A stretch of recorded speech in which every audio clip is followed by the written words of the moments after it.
The grand hall of the Valorian Imperial Palace stretched out like a canyon of gold and crystal.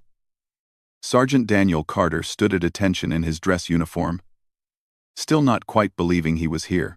3 days ago, he had been dodging plasma fire in the asteroid belt. Now he stood before an alien emperor who ruled over 12 star systems. The war was over. Humanity had won. Nobody had expected that. Daniel kept his face neutral as the Valorian nobles whispered among themselves. He could hear the translation device in his ear working overtime, picking up fragments of conversation. Most of it was not flattering. The aliens called humans primitives, deathworlders, lucky savages who had stumbled into victory. Let them think what they wanted. Daniel had learned a long time ago that being underestimated was sometimes an advantage. Emperor Vaxon sat on his throne, a massive figure even by Valorian standards. His skin shimmered with a faint blue light, a sign of his royal bloodline. 4 eyes gazed down at Daniel with a mixture of respect and barely concealed irritation. Sergeant Daniel Carter of Earth.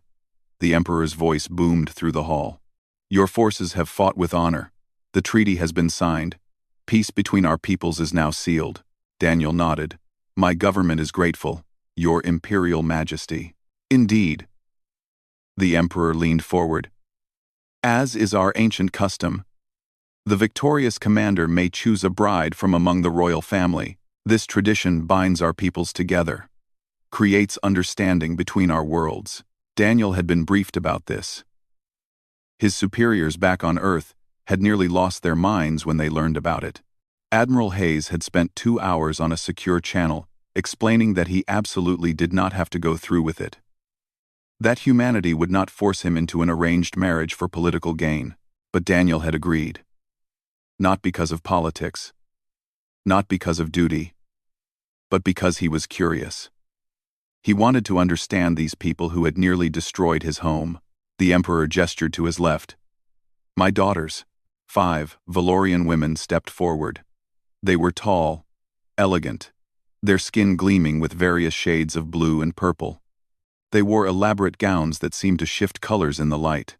The first daughter, Princess Zara, moved with the confidence of a warrior. Daniel had read her file. She commanded 3 battle fleets and had never lost an engagement. Beautiful by any standard, with sharp features and eyes that seemed to calculate his worth in seconds. Princess Lyria came next. Her smile practiced and perfect.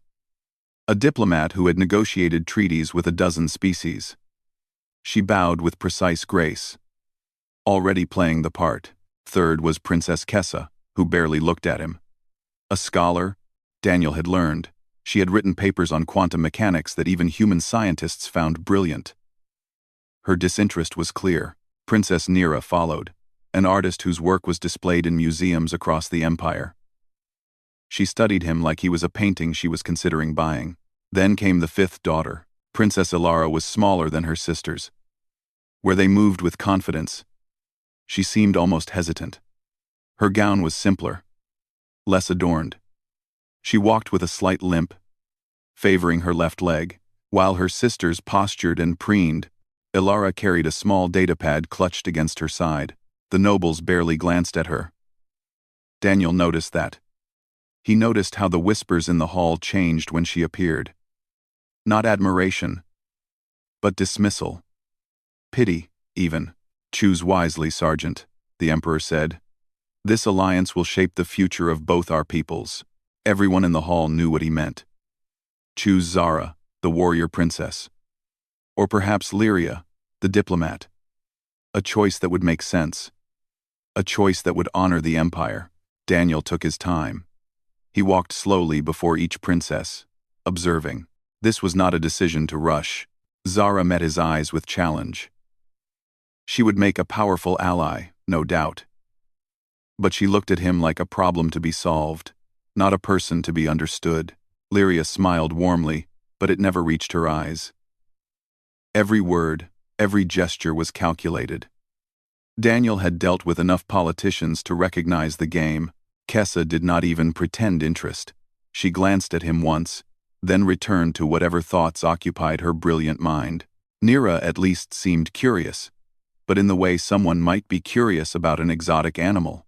Then Daniel stopped in front of Alara. She looked up, startled. Her eyes were different from her sister's. There was intelligence there. Yes. But also something else. Genuine curiosity. Maybe even kindness. "May I ask you a question, Your Highness?" Daniel said. Alara blinked in surprise. "Me?" "Yes." She glanced at her father, then back to Daniel. "Of course. What do you know about Earth?" The question clearly caught her off guard. Her sisters looked annoyed at the delay. The Emperor frowned. Alara hesitated, then spoke. "Earth is a Class 10 death world. Gravity 1.0 standard. Atmosphere is oxygen-nitrogen mix with higher oxygen content than most habitable worlds. Your planet has extreme weather patterns, dangerous predators, and a history of violence that shaped your evolution." Daniel raised an eyebrow. That was textbook knowledge. And what does that mean about humans? Now, Alara's eyes lit up slightly. She glanced at her datapad, then back at him. "It means you are adaptable. Resilient. You evolved to survive conditions that would kill most species. Your military tactics reflect this. You do not fight the way we expect. You use your environment. You endure what others cannot." The hall had gone quiet. The nobles stared at the youngest princess with surprise. Even her sisters looked shocked. Daniel felt something shift in his chest. "And do you think we are primitives?" Alara met his eyes directly. "No. I think you are dangerous in ways we failed to understand. That is why we lost. Honest, direct, intelligent." Daniel turned to face the Emperor. "Your Imperial Majesty, I have made my choice." The entire hall seemed to hold its breath. Zara straightened, preparing to accept. Lyria's smile widened. "I choose Princess Alara." The silence that followed was deafening. Then, the whispers exploded like a shockwave through the hall. The Emperor's eyes widened. All four of them. "What?" The word came out as a roar. Daniel stood his ground. "Princess Alara, I choose her as my bride." Alara's datapad clattered to the floor. She stared at him with absolute shock, her mouth slightly open. Princess Zara's face darkened with anger. Lyria's smile vanished. Even Kessa looked up from her thoughts, surprised. The Emperor rose from his throne. His skin flashed with angry red tones. "You mock my house." "No, Your Majesty. I do not. Alara is." The Emperor struggled for words. "She is not a warrior, not a diplomat. She works in the archives. She has no political power. She is the least of my daughters." Daniel heard Alara make a small sound. Pain, perhaps. Or shame. It made his jaw tighten.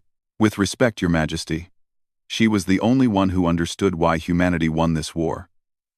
She is the only one who looked at us and saw the truth." "This is an insult," Duke Voron shouted from the crowd. "The human chooses the crippled princess. He spits on our traditions." Daniel's eyes went cold. "I would be careful about your next words, Duke." The threat was clear. The nobles shifted uncomfortably. Humans might be primitives, but they were primitives who had just won a war. The Emperor held up a hand for silence. He looked at Daniel for a long moment, then at Alara, who still stood frozen in shock. "You claim this choice is genuine?" the Emperor asked. "I do." "Then you will prove it." The Emperor's voice carried the weight of absolute authority. "You have 3 days. Convince me this is not mockery. Convince me you truly see value in my forgotten daughter. If you fail, the alliance is void. You will return to Earth, and we will consider this treaty broken." The nobles murmured approval. It was a test. One Daniel suspected he was meant to fail. "I accept your terms," Daniel said. The Emperor waved his hand dismissively. "Then go. Speak with your choice. Learn what you have truly selected." As guards escorted him from the hall, Daniel glanced back once. Alara still stood there, surrounded by her sisters, looking small and lost. But her eyes followed him. In them, he saw confusion, disbelief, and just maybe, the smallest spark of hope. Daniel smiled slightly. He had 3 days to prove he had made the right choice. 3 days to show an empire that sometimes the most overlooked person was exactly the right one. He had faced worse odds before. The game had just begun. The palace gardens were nothing like anything on Earth. Strange trees with silver leaves grew in perfect geometric patterns. Water flowed upward in defiance of gravity, forming impossible fountains that sang with crystalline voices. Daniel walked the paths alone, escorted by guards who kept a respectful but watchful distance. He had requested a private meeting with Princess Ilara. The request had caused another scandal. Unmarried royals did not meet alone with outsiders. The court had argued for hours. Finally, the emperor agreed, but only in the gardens where guards could observe from a distance. Daniel did not care about scandal. He had 3 days. He intended to use them. Ilara appeared at the far end of the garden path. She wore a simpler gown than before, pale blue that matched her skin tone. She walked slowly, her limp more pronounced without the formal setting to hide it. 2 handmaids followed her, whispering to each other. When she reached Daniel, she dismissed them with a wave. They retreated but did not leave the garden entirely. For a long moment, neither spoke. Daniel studied her face. Up close, he could see the intelligence in her eyes more clearly. Also the wariness. The hurt. Why? Ilara finally asked. Her voice was soft but direct. Why did I choose you? Do not play games with me, human. There was anger in her voice now. I know what I am. I know what my sisters are. Everyone in the Empire knows. So why choose me? To humiliate my father? To insult the treaty? What political game is Earth playing? Daniel shook his head. No game. No insult. Then you are a fool. Ilara turned away, looking at one of the impossible fountains. You could have chosen Zara. She commands fleets. Her alliance would give you military advantages. Or Lyria, whose diplomatic connections span the galaxy. Even Kessa, whose mind could advance your sciences by decades. But you chose the crippled librarian princess, the one everyone forgets exists. The bitterness in her voice cut deep. Daniel recognized it. He had heard that tone before, in his own voice. Years ago. I chose you because you were the only one who told me the truth, Daniel said quietly. Ilara glanced back at him. What? In that hall, I asked each of your sisters questions. Zara told me what a warrior would say. Lyria told me what she thought I wanted to hear. Kessa barely acknowledged I existed. Nira treated me like a curiosity. Daniel took a step closer. But you told me the truth about my people, about why we won. No flattery, no politics, just honest observation. That means nothing, Ilara said, but her voice was less certain. It means everything. Daniel moved to stand beside her, looking at the fountain. Do you know why humanity won this war, princess? I just told you. Your adaptability, your resilience. That is part of it. But there is more. Daniel watched the water flow upward, defying what should be possible. We won because your military underestimated us. They saw primitive deathworlders. They did not see the strategy, the planning, the determination. I know. I wrote reports about it. Daniel turned to look at her sharply. What? Ilara's expression shifted.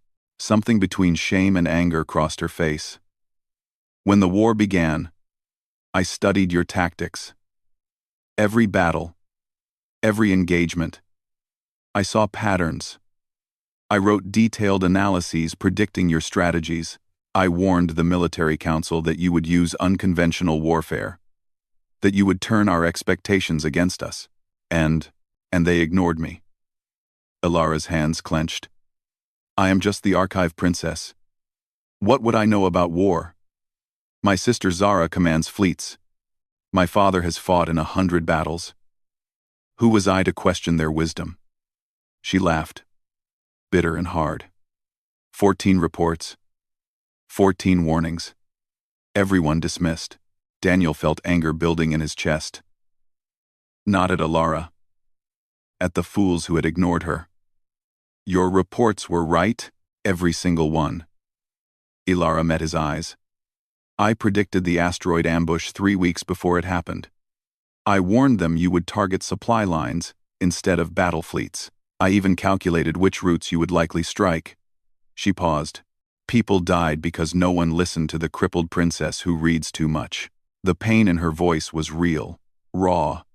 Daniel understood it completely. "I grew up on a colony world," he said. "Outer Rim. Poor. When I enlisted, the academy instructors took one look at me and decided I was just another colonial grunt. No education, no sophistication, good enough for cannon fodder, nothing more." Alara watched him, listening. "They assigned me to basic infantry. I spent 3 years proving I was more than they thought, more than they wanted to see." Daniel's jaw tightened at the memory. "I had to fight twice as hard for half the recognition. Every success was luck.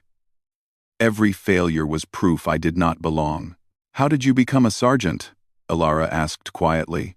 "I stopped caring what they thought. I focused on what I could do. My squad. My mission. My results." Daniel looked at her directly. "Eventually, enough people died that they had to promote someone competent.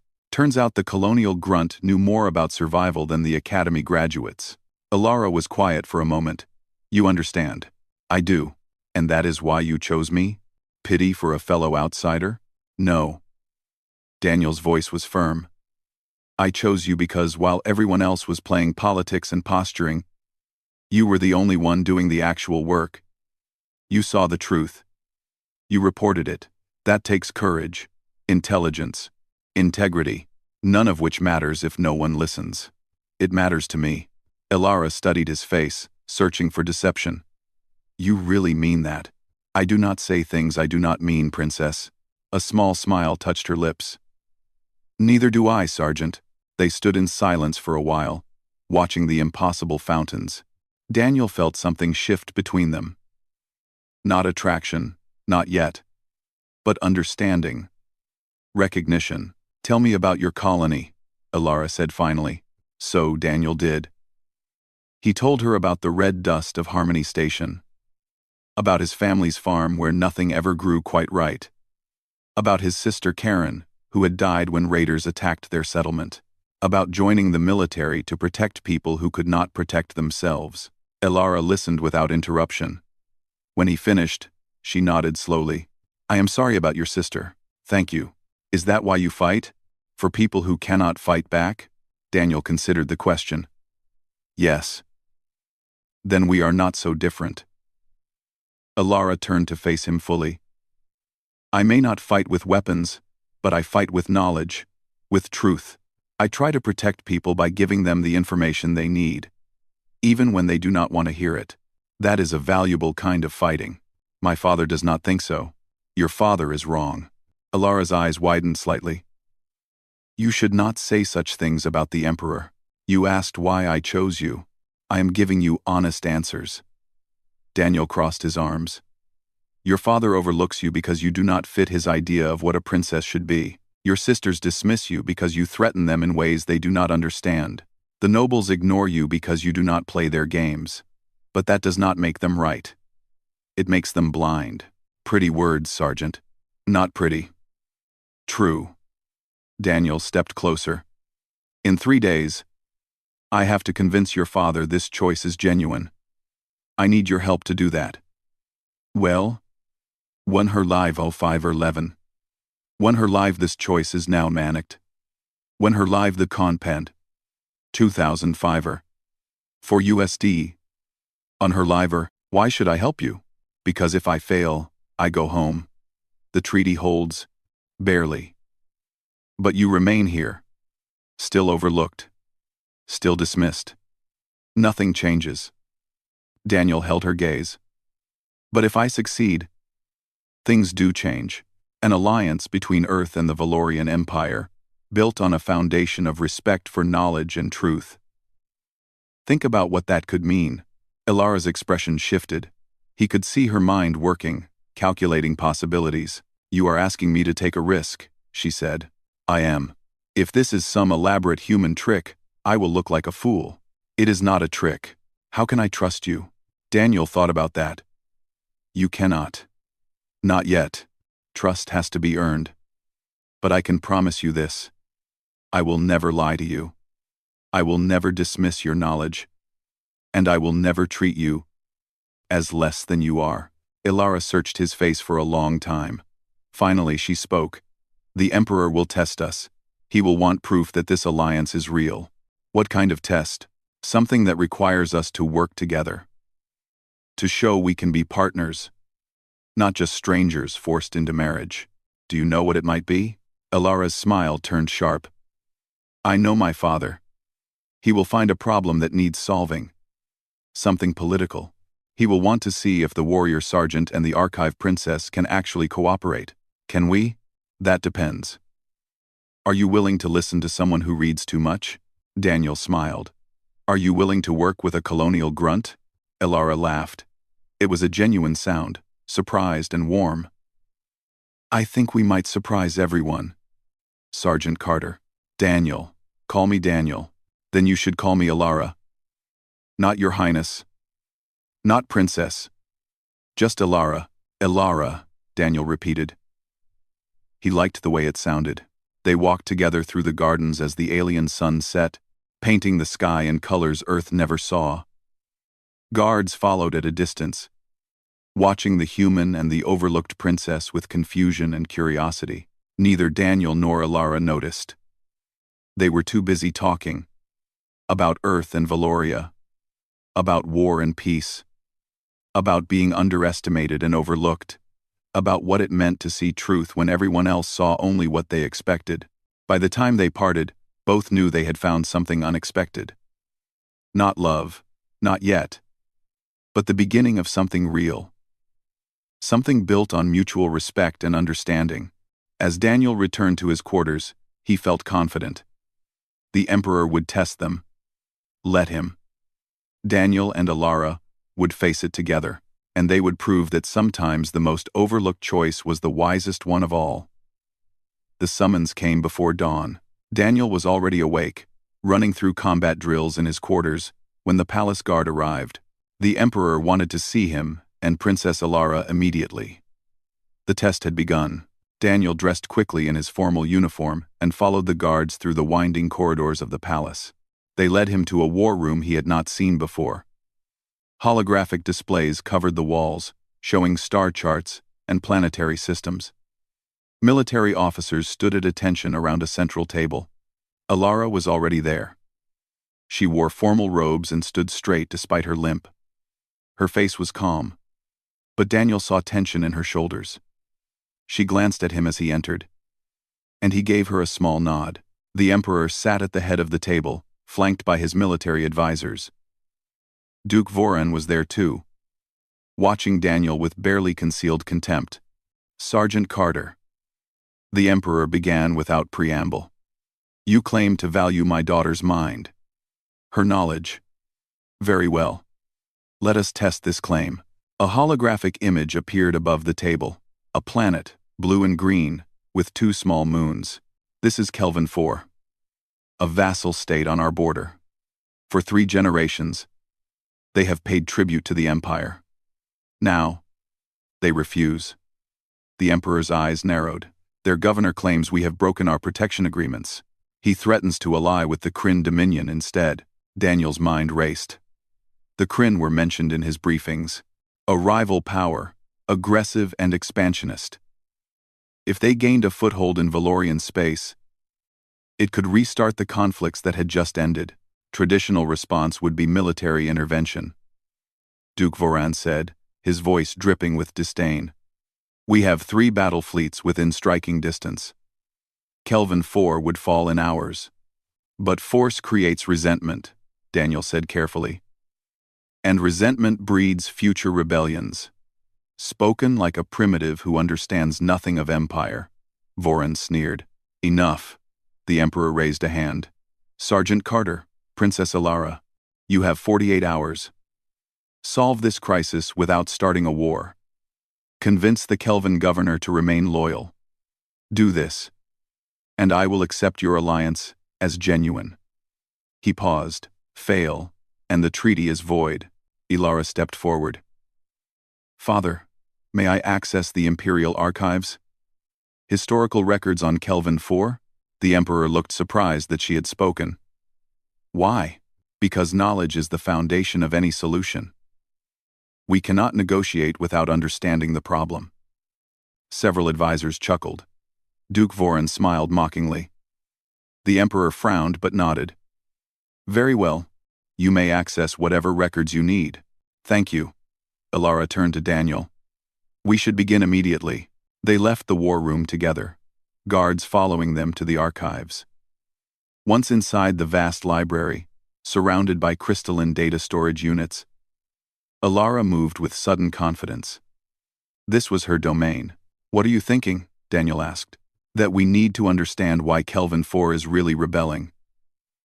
Alara pulled up holographic displays, her fingers moving rapidly across the controls. Vassal states do not break centuries of loyalty without cause. Daniel watched her work. The transformation was remarkable.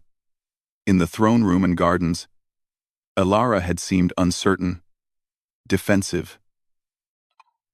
Here, she was completely in her element. Here. Alara pulled up a document. Protection Agreement, signed 147 years ago. The Empire promised to defend Kelvin 4 against external threats and maintain trade routes. And 3 years ago, Kryn raiders attacked a Kelvin trading convoy. The Empire did not respond for 6 weeks. By then, the convoy was destroyed. 3,000 Kelvin civilians died. Daniel's jaw tightened. The Empire failed them. Yes. And it happened again 8 months later. Another raid. Another delayed response. The Kelvins began to question whether the Empire's protection was worth the tribute they paid. So this is not about rebellion. It is about broken trust. Alara nodded. Exactly. They feel abandoned, betrayed. Why did the Empire delay response? Alara pulled up more records, her expression darkening. Because Duke Voron's fleet was supposed to patrol that sector. But he redirected his ships to pursue what he thought was a greater threat. A threat that turned out to be false intelligence. Voron made a mistake and Kelvin 4 paid the price. A mistake he never acknowledged, never apologized for. Alara looked at Daniel. The Kelvin governor is not looking for conquest. He is looking for security. For partners who will actually protect his people. Daniel felt pieces clicking into place. Then we do not threaten him. We offer him what he actually needs, but the Empire will not apologize. My father would see it as weakness. Then we find another way. Daniel paced, thinking, what does Earth have that Kelvin 4 needs? Alara's eyes widened. You would involve Earth in this? Why not? The treaty makes us allies. Let us act like it. Daniel turned to her. What do you know about Kelvin 4's defenses? Alara pulled up more data. Outdated. Their defense platforms are 2 generations behind current technology. They have requested upgrades from the Empire for years, but the requests were denied. Too expensive for a vassal state. What if Earth provided the upgrades? Earth has that technology? Daniel smiled. We have something better. Human engineers who are very good at making old technology work better. We are experts at improvising with what we have. Alara stared at him. You would offer military aid to a Valorian vassal state? I would offer help to people who need protection. Is that not what alliances are for? A slow smile spread across Alara's face. My father will hate this idea. Will it work? It might. If we can convince the Kelvin governor that Earth's involvement is genuine. Alara pulled up communication protocols. I can arrange a secure channel to Kelvin 4. We can present our proposal directly. Your father said we have 48 hours. Let us not waste time. They worked through the night. Alara drafted the proposal while Daniel contacted his superiors on Earth, explaining the situation. Admiral Hayes was skeptical but intrigued. She authorized a technical team to be ready for deployment. By morning, they had a complete plan. Human engineers would upgrade Kelvin defenses at minimal cost. Earth would establish a trade agreement, giving Kelvin 4 access to markets beyond the Empire. In exchange, Kelvin would remain a Valorian vassal but with guaranteed protection from both Earth and the Empire. The proposal was radical. It treated a vassal state as an equal partner, rather than a subordinate. It acknowledged past failures, without forcing the emperor to apologize directly, and it positioned Earth as a bridge between the empire and its subjects. "Your father will never agree to this," Daniel said as they reviewed the final draft. "He does not have to agree," Elara replied. "He said we have to solve the crisis. He did not say we had to solve it his way." Daniel laughed. "You are dangerous, princess. I learned from reading too much, remember?" They presented their proposal to the Kelvin governor via secure channel. Governor Tavis appeared in the hologram, a stern-faced Kelvin with silver skin and suspicious eyes. "Why should I trust anything from the Empire?" Tavis demanded. "They have failed us twice." "Because this is not just from the Empire," Elara said. "This is from Earth as well, a new alliance offering a new approach." "Humans," Tavis studied Daniel. "You are the ones who defeated the Empire in war. We fought them to a standstill," Daniel corrected. "Now we work together. That includes protecting our allies' allies. Why do you care about Kelvin 4? Daniel met the governor's gaze. "Because we know what it is like to be overlooked, to be dismissed as unimportant. We do not forget people who need help just because they are not powerful." Something shifted in Tavis's expression. "And if the Empire fails us again? Then Earth will not," Daniel said firmly. "We are establishing our own presence in this sector. If raiders come, we will respond. That is a promise." Tavis was quiet for a long moment. "I need guarantees. Not words. Proof." Elara spoke up. "We can have human engineers at Kelvin 4 within the week. They will begin defense upgrades immediately. No cost to you until you see results. If you are not satisfied, you owe us nothing. And the Empire agrees to this?" "The Empire will," Elara said with confidence Daniel hoped she truly felt. Tavis considered. Finally, he nodded. "Very well. Send your engineers. I will delay any decision about the Kryn until I see what you can deliver." The channel closed. Daniel and Elara looked at each other. "We bought time," Elara said. "Now we have to convince my father to accept our solution." They found the Emperor in the war room, surrounded by his advisors. Duke Voron stood nearby, looking smug. "Well?" the Emperor demanded. "Have you solved the crisis?" "We have," Elara said. She activated the holographic display, showing their proposal. The room erupted. Advisors shouted over each other. Duke Voron turned purple with rage. "This is madness." Voron roared. "You give away imperial authority to humans? You treat a vassal as an equal? This is treason." "This is solution," Daniel said calmly. "Governor Tavis has agreed to delay any alliance with the Kryn. He will allow human engineers to upgrade his defenses. In exchange, he remains loyal to the Empire." "Unacceptable," the Emperor said, but there was something in his voice. Curiosity. "Perhaps, Father." Elara stepped forward. "The Kelvins felt abandoned. They lost faith in our protection. Force will not restore that faith, but action will. If we support this plan, we show strength through cooperation, not conquest." "And what does Earth gain?" the Emperor demanded. "A foothold in your territory," Daniel admitted. "But also, a stable ally. Peace benefits us both." "This sets a dangerous precedent," Voron argued. "Other vassals will demand the same treatment." "Then perhaps we should give it to them," Elara said quietly. "Perhaps loyalty built on mutual benefit is stronger than loyalty built on force." The room went silent. The Emperor stared at his youngest daughter. For the first time, Daniel saw him truly looking at her. Seeing her. "You wrote the reports about human tactics," the Emperor said slowly. "The ones the military council ignored."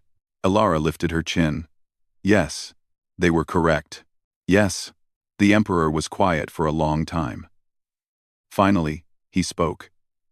"Your proposal is approved. Conditionally. If the Kelvin situation stabilizes, I will accept this alliance as genuine." Relief flooded through Daniel. Beside him, Elara exhaled slowly.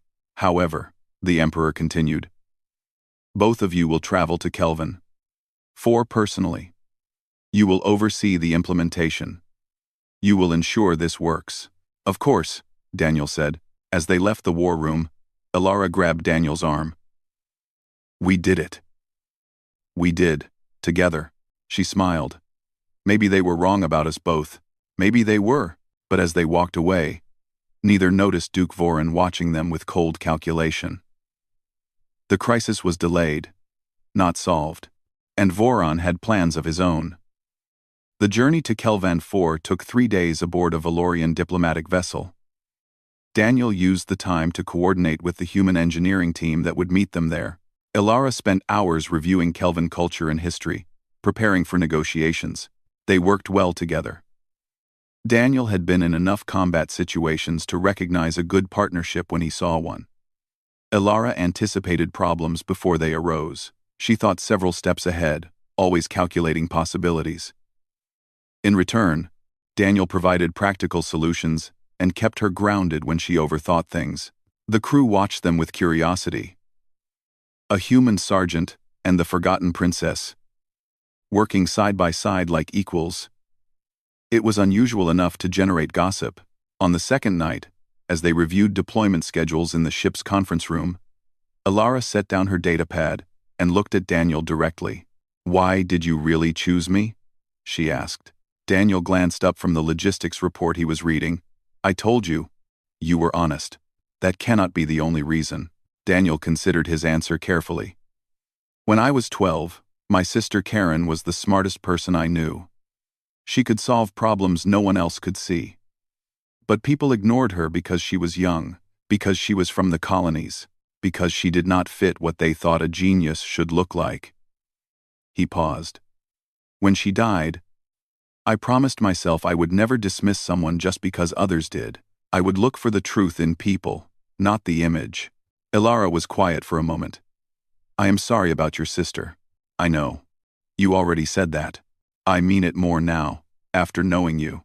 Daniel smiled slightly. "Thank you." They returned to work, but something had shifted. The partnership was becoming friendship. Maybe more. Though neither was ready to examine that yet. They arrived at Kelvin 4 to find Governor Tavis waiting with a mixture of hope and suspicion. The human engineering team arrived 6 hours later, led by Lieutenant Commander Rachel Boyd, a no-nonsense officer who had spent 20 years making impossible repairs on colony ships. Sergeant Carter. Boyd greeted him with a sharp salute. "Admiral Hayes sends her regards. And a warning, do not start another war." Noted. "This is Princess Elara of the Valorian Empire." Boyd studied Elara with professional interest. "Pleasure. Your Highness. I read your tactical reports on human warfare. Impressive analysis." Elara blinked in surprise. "You read my reports? They were circulated among our strategic planning division. Very accurate. Saved us some headaches." Boyd turned to the governor. "Now, let us see what we are working with." The defense platforms were worse than the reports suggested. Outdated by decades, barely functional. Boyd whistled low. "You have been operating with this?" she asked Tavis. The governor's expression darkened.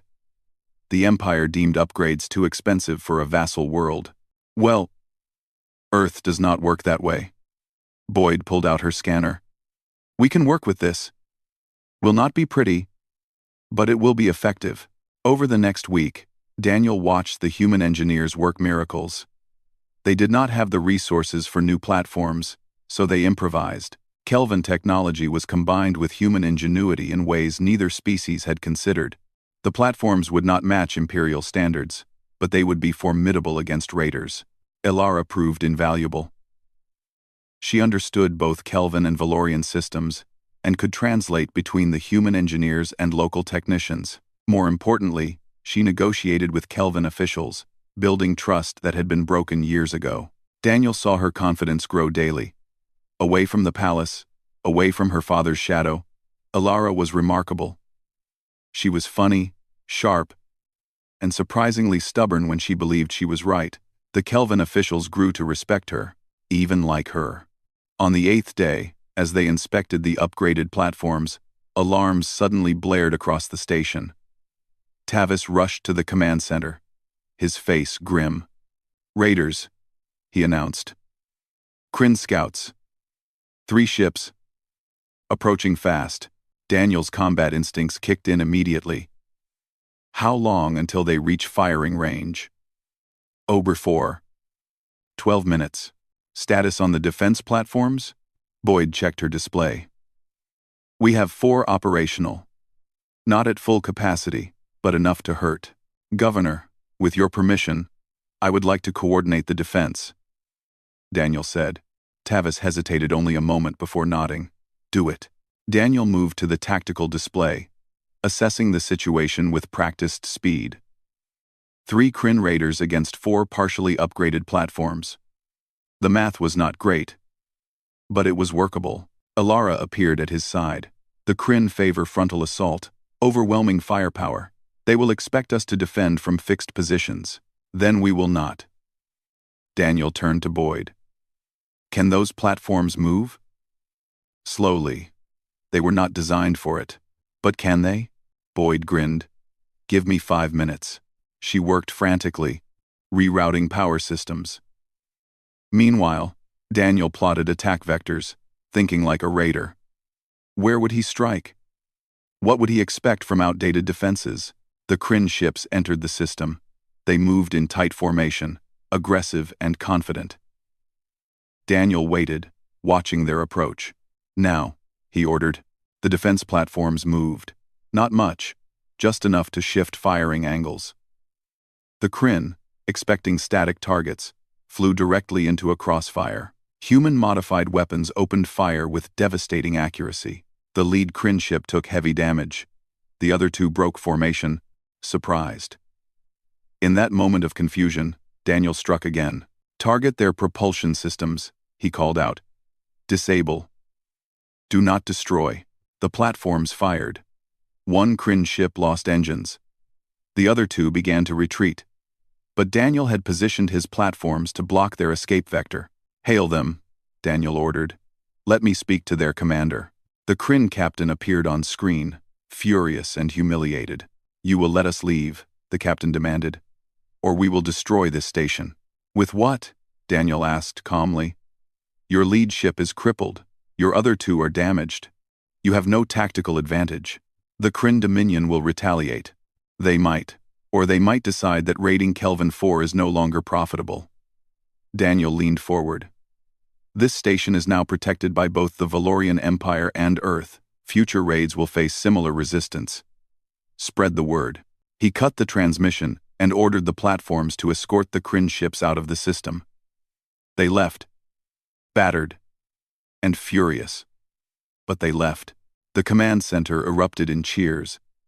Kelvin officers clapped Daniel on the back. Boyd was already running diagnostics, checking for damage. Governor Tavis looked stunned. "You defeated them without destroying them," he said. "Why?" "Because dead raiders become martyrs," Alara answered before Daniel could speak. "Living raiders spread fear. Fear that this target is now too difficult, too dangerous." Tavis looked between the human sergeant and the Valorian princess. "You 2 work well together." Daniel and Alara exchanged glances. "We do," Daniel agreed. Later that evening, after the celebrations had died down, Daniel found Alara on the station's observation deck. She stood alone, looking out at the stars. "You did well today," he said, joining her. "So did you. Though I suspect you have done this before. A few times. Different planets. Same problem. Pirates, raiders. People who take what they want from those who cannot fight back." Alara turned to face him. "Is that why you fight? Not for glory or conquest, but to protect?" "Yes. Even people you do not know? People from other worlds? Especially them." Daniel looked out at the stars. "The universe is big enough for everyone. No one should have to live in fear." Alara was quiet for a long moment.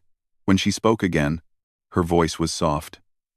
"I thought this was a political arrangement. A treaty marriage to cement an alliance.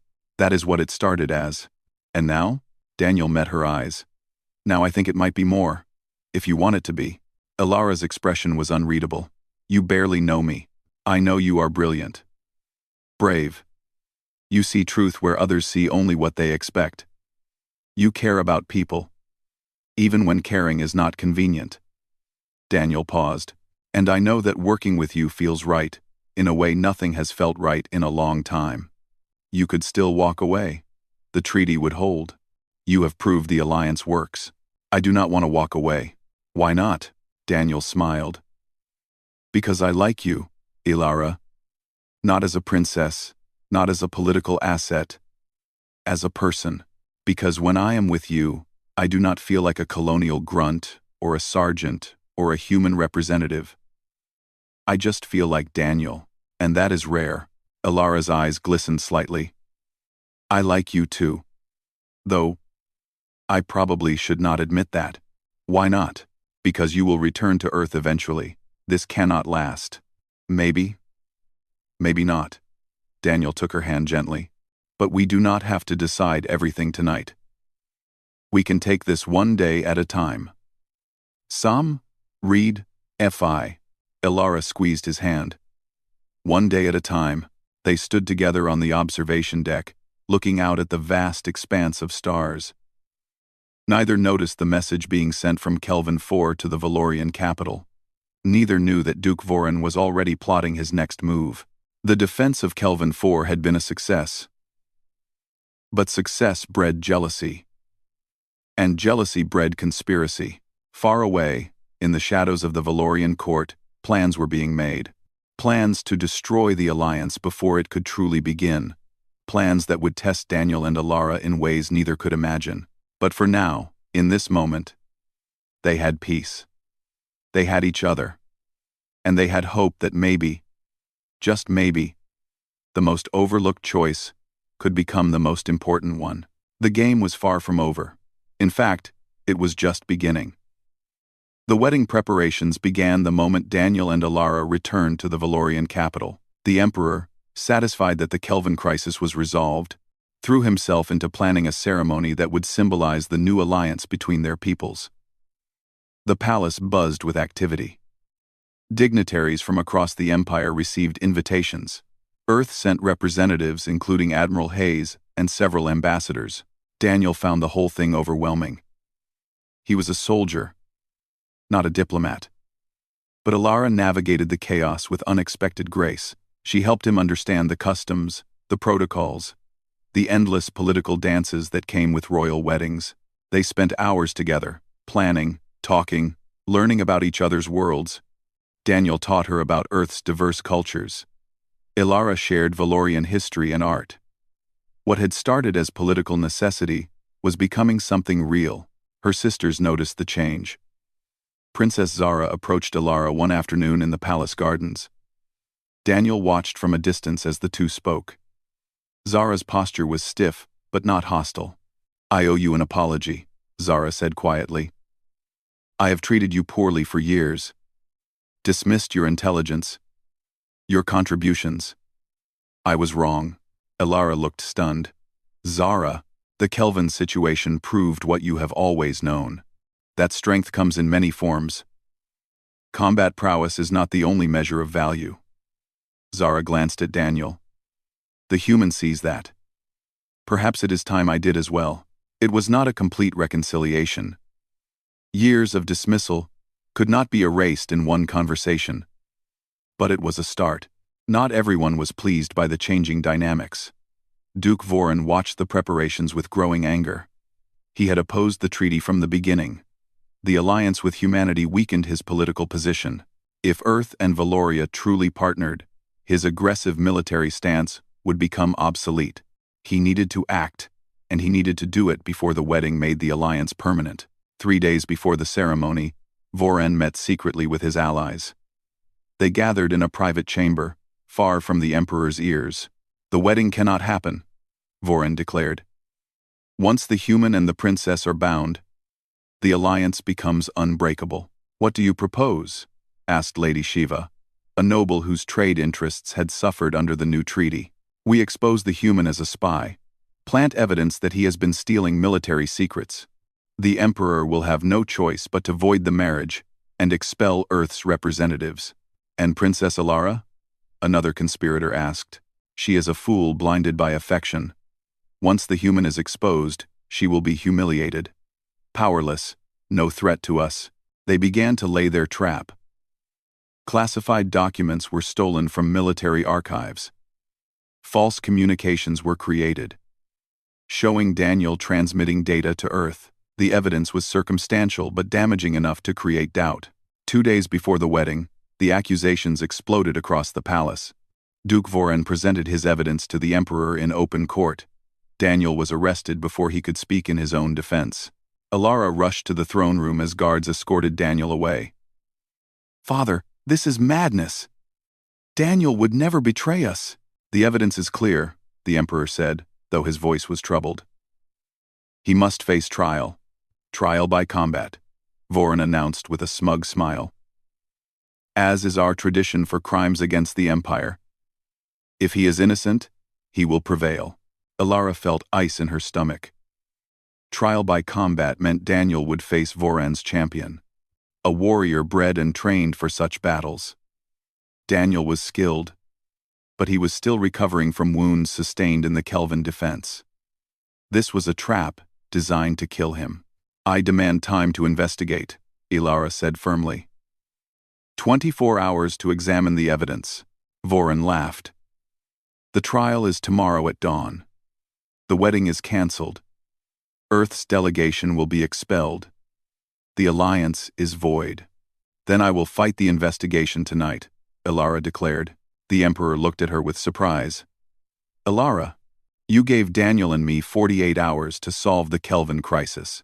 Give me 24 to prove his innocence." Her voice was steel. "Or do you not trust your own daughter?" The Emperor was silent for a long moment. Finally, he nodded. "You have until dawn. But the trial proceeds regardless." Alara did not waste time. She rushed to the archives, her mind racing. The evidence was too clean, too convenient.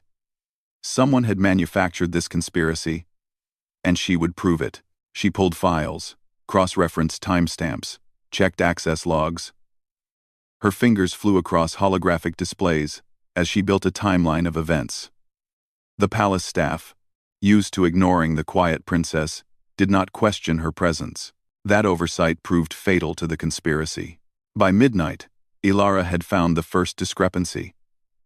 The stolen documents were accessed during a time when Daniel was on Kelvin 4, thousands of light-years away. It was physically impossible for him to have taken them. She dug deeper. The false communications showed transmission codes that did not match Earth's actual protocols. Someone had forged them but made mistakes, small errors that only someone who studied both systems would catch. By 3 in the morning, Alara had traced the document theft to Duke Voran's personal aide. She had communication logs showing coordination between Voran and several nobles. She had proof of the entire conspiracy, but she needed more. She needed to prove motive. Why would Voran risk so much to stop this alliance? The answer came from an unexpected source. Hidden in Voran's communication logs was a message to the Kryn Dominion. He had been in contact with them for months, feeding them information, weakening the Empire's border defenses. Alara's blood ran cold. This was not just about stopping a wedding.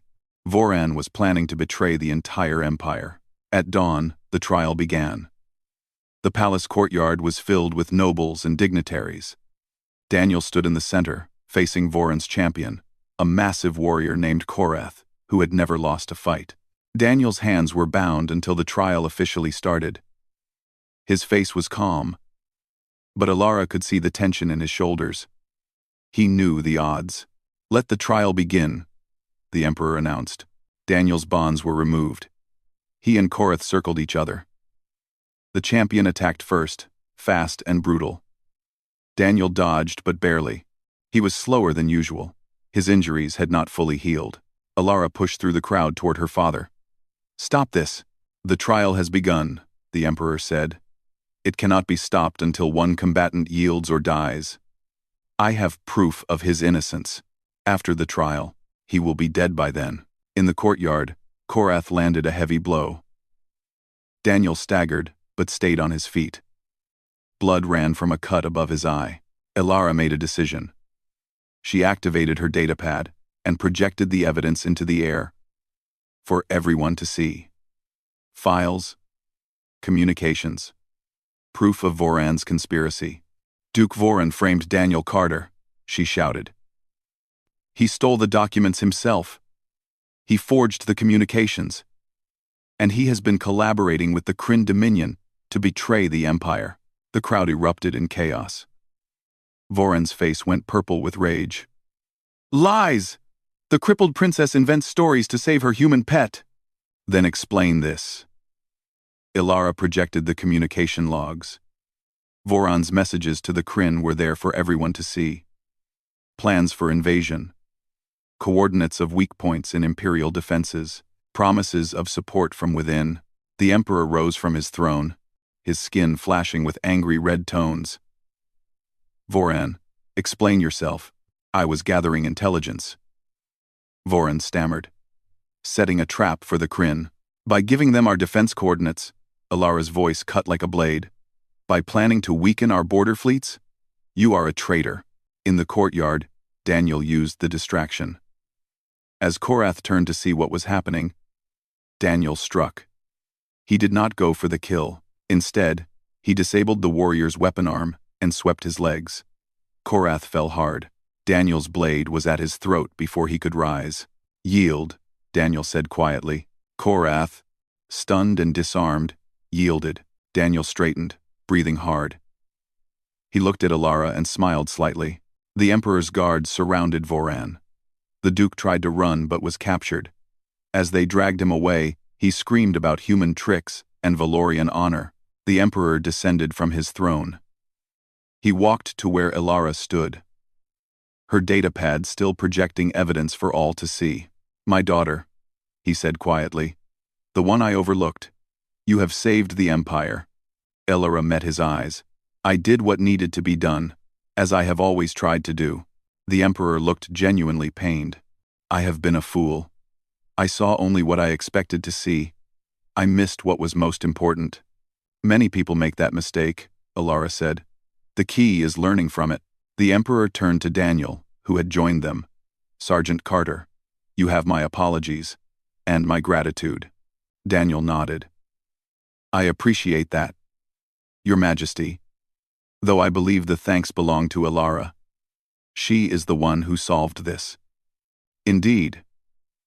The Emperor looked between them. The wedding will proceed as planned. Tomorrow. If you both still wish it. Elara and Daniel looked at each other. Despite everything, despite the chaos and danger, they both smiled. We do, they said together. The wedding ceremony the next day was smaller than originally planned. The Voran conspiracy had been a wake-up call. The Emperor invited only those he trusted completely. Earth's delegation attended. Princess Zara stood as honor guard. Even Princess Lyria offered genuine congratulations. The ceremony blended Valorian and human traditions. Elara wore blue robes that shimmered like starlight. Daniel wore his dress uniform, medals gleaming. They exchanged vows in both languages, promising partnership, respect, and understanding. When it was done, when they were officially bound, the Emperor made an announcement that surprised everyone. Princess Elara will serve as official ambassador between Earth and the Valorian Empire. She will coordinate cultural exchanges, trade agreements, and diplomatic relations. Her word will carry the weight of the imperial throne. Elara looked stunned. Father, you have proven your worth 1,000 times over. It is time the Empire recognized it. The Emperor's expression softened. It is time I recognized it. The celebration that followed lasted 3 days. Other species, watching the alliance with interest, sent their own representatives. The Kelvin governor arrived personally to thank Elara and Daniel. Even some former enemies approached, curious about this new partnership built on mutual respect. On the 4th day, as things finally calmed down, Daniel and Elara found themselves alone in the palace archives. It had become their private space, where they could work together, where they could just be themselves. "Are you ready for this?" Daniel asked. "Being an ambassador? Representing both our peoples?" Alara smiled. "I have been preparing my whole life. Everyone just thought I was hiding in the archives. You were never hiding. You were learning, preparing, seeing what others missed. And you? Are you ready to be married to the most overlooked princess?" Daniel pulled her close. "You are not overlooked anymore. Everyone sees your worth now." "Not everyone." Alara looked up at him. "But the right people do. That is what matters." They stood together, looking out at the stars through the archive's observation window. Two people from different worlds. Two people who had been underestimated their entire lives. Two people who found each other not through political maneuvering or grand strategy, but through simple recognition of worth. "Do you ever regret it?" Alara asked quietly. "Choosing me over my sisters?" Daniel laughed softly. "Never. Not once. You were always the right choice. I just saw what everyone else was too blind to see." "And what was that?" "That real value is not about power or beauty or status. It is about character, intelligence, heart. You had all of that. You still do." Alara leaned against him. "We make a good team. The best." Far below, the palace hummed with activity. The alliance between Earth and the Valorian Empire was taking shape. Trade agreements were being finalized. Cultural exchanges planned. Military cooperation established. The Kryn Dominion, learning of Voran's failure and the strength of the new alliance, pulled back their forces. They would not risk war against united human and Valorian forces. Other species took notice. An alliance built not on conquest but on cooperation, not on domination but on mutual respect. It was a new model. One worth emulating. And at the center of it all were two people who had been overlooked by everyone. The colonial grunt sergeant and the crippled princess. Together, they had changed the galaxy, not through force, not through deception, but through seeing each other clearly, through choosing substance over appearance, through building something real. Years later, historians would debate the turning point that prevented another galactic war. Some would point to the treaty, others to the Kelvin defense, a few to the exposure of Voran's conspiracy. But those who knew the truth understood that the real turning point came much earlier. In a throne room. When a human sergeant looked at 5 princesses and chose the one everyone else overlooked, that choice changed everything. And Daniel and Alara, working together as partners and equals, made sure it changed things for the better. The galaxy was vast, full of wonders and dangers, but it was also full of possibilities, and the best possibilities came from the most unexpected places.